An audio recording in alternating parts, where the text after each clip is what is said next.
We are almost in the month of August. We have a big full moon coming up. And this weekend, my mom and my bonus dad, as I call him, her fiance, were visiting. It's always lovely to have that reflection from my mom and her lineage and her perspective when I'm healing and letting go of things, which I think a lot of the world is right now. We're really leveling up. You can kind of see it in my skin. My eczema's been acting up a bit. You might also have past patterns coming to the forefront, especially as we head towards a new moon later this week and a new month where we're shifting and really, once again, stepping into that leadership role where we want to lead with light into this new age. Now, that's not easy to do when our wounds keep being triggered. And my mom and I were discussing a lot this week about our inner child wounds, about the ways in which maybe we weren't parented the way we wish we could have been. And that hindsight's so beautiful. It doesn't come from a place of judgment. I talk about this a lot in my fourth book, You Are Enough. We're not judging our parents, but we are aware. We're probably the most self-aware generation yet. I know my girls feel like they'll be even more self-aware and more present and conscious to some of those patterns. But we're here to heal those patterns. And one of the things my mom and I were talking about is that by showing up for each other, for my girls, for that next generation, and really listening and tuning in to what my inner voice is needing, I can heal that and set down the pain from those past memories. Now, very often we've learned from these memories, but we're still carrying the pain. Sometimes we even wear it as a badge of honor. Raise your hand if that's you, if you've ever been honored by the things you've struggled through. For myself, growing up in a hustle culture and in something where some of my family, my lineage were martyrs, it's this pattern of, but I'm doing it for the greater good, or I'm doing this for my family. And we wear those pain points as that badge of honor.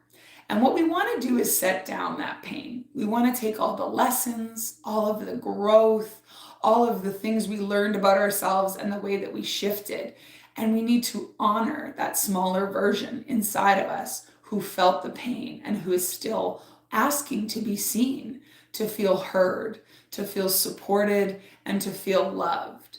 And one of the things that I like to do, and I wanted to share this with you today, is when I'm thinking about my past and I'm thinking about those painful moments, those ways that maybe my parents couldn't show up for me because they were dealing with their own things. Again, not from a place of judgment or blame on them, but an acknowledgement that there was something lacking in my own perspective as a child that I'm probably still carrying now.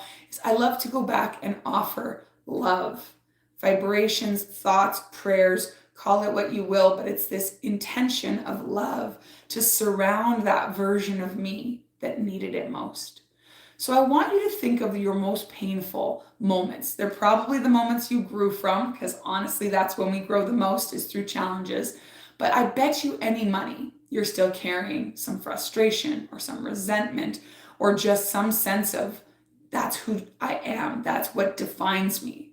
And I want you to go back to those moments and think of them and then picture a beautiful sparkling light, a beautiful intention of love surrounding that version of you, this beautiful little girl or boy who didn't know any better and was just adapting to survive. You don't have to be on alert anymore. You don't have to be always vigilant or planning or preparing. This is something that I've been working so hard to heal. The achiever in me, the people pleaser in me, the shapeshifter in me, this version of me that didn't want to be an inconvenience, and one that didn't really feel supported or valued or loved all the time. Again, my mom was doing the best she could. So was my dad. So were my grandparents. Just like I'm doing the best I can with my kids. And I always joke that I'll probably screw them up too. It's just the circle of life. So how can we send that love? How can we really bring some of that healing and that presence? We can do this beautiful intention that I just shared, but we can also just show up for ourselves today. And sometimes that's just tuning in and thinking, what do I need today to feel loved, to feel cherished, to feel safe, to feel supported? Who can I reach out to? How can I ask for that love? Maybe it's asking the universe. Maybe you don't have physical people in your life you feel like you can turn to. It's asking the universe, for a sign that you're supported, that you're not alone, that your ancestors are with you, your angels surround you. This beautiful divine light that flows to you and through you is always with you. And it's magnetic. It's a vibrational, responsive energy all around you. So ask for that help, ask for that love, ask for just a little bit of assistance in letting go of that pain you've been carrying. You don't need to carry it anymore. You are loved and you are so blessed. I'm sending you blessings. I hope you have a wonderful week ahead with the full moon and with the dawn of a new month coming.